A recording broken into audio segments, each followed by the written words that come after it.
Let's take a look now at the latest results.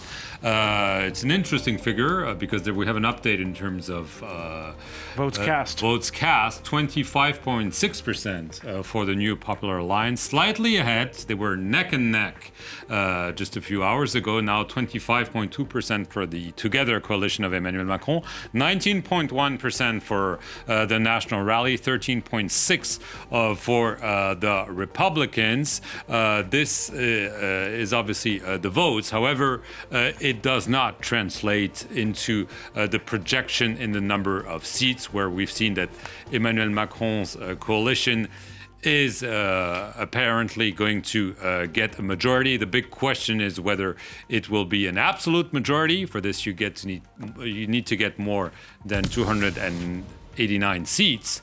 Or if it's going to be a relative majority, you see that the range of estimates is fairly broad, between 255 and 295 seats. So this is obviously going to be very different if it's closer to 250 or closer to 300. Mathieu Doiret. Well, let's introduce Mathieu Doiret. Yes, joins us from our IPSOS partners. Good evening. And so this obviously begs the question, how can you do those projections? We heard Jean-Luc Mélenchon in his speech saying all the seat projections, you can just throw them out. They're worth nothing because we're ahead, we're going to win. Explain us how this can be. I would say he is right about something, which is that everything could still change either way. He is wrong about the fact that he's ahead in, or even NUP isn't qualified in more than, for the runoff, in more than probably 350 constituencies, which means that if they were to win an overall majority, they would have to win all of them, which is, of course, because he's claiming 500. You're saying 350 in the number of constituencies out of 577. Where they can reach the runoff. Yeah. Not win them. Right. And they could probably win only half of them, which is already good. A good result for sure. For example, as a way of comparison, les Républicains, the Republicans, who had the largest opposition group in the previous parliament, would only be in the runoff in around 110 constituencies. That is as many as they already have, and it is very unlikely that they can win all of them.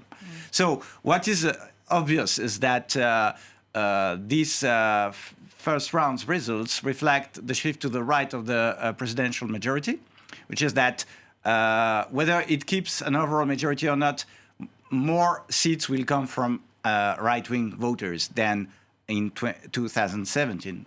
Quite obviously, this is the same scenario that happened in the first round of the presidential election. On the other hand, where the Republicans were able to save more than 100 seats, we can now see NUP saving at least, or winning actually, at least 150 seats for the left. So this is clearly an indication of the fact that, yes, indeed, Ensemble is now the center-right. What is very striking from a non-French perspective is that we should say that it is a question whether there is an overall majority or not. In German elections, you don't really care about who has the majority. You just look at what coalitions are feasible. And you consider there is a political blockade only when no coalition is politically conceivable. In our case, it's true that France is experimenting with coalition politics, just like the UK 12 years ago. But everyone knows around this table, and probably all over France, that it is more likely then the oppositions could not agree on any constructive platform, except maybe the Republicans on at least a restricted series of topics with the incumbent majority.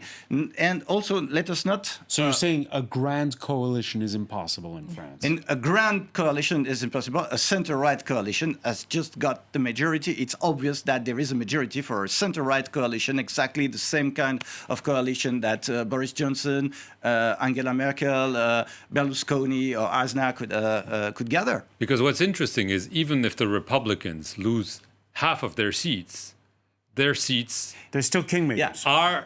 are much more important because they could be potential allies of this Emmanuel is really Macron. funny because what is unique in all parliamentary democracies all over the world, I would say, in the Western world in particular, is that it's the most conservative wing of the center-right coalition which will hold the balance of power, while generally speaking, the centrists are holding the balance of power. Lib Dem, FDP, etc. So we are in a very peculiar situation. But the French have to accept the idea that we are just a country like all the others.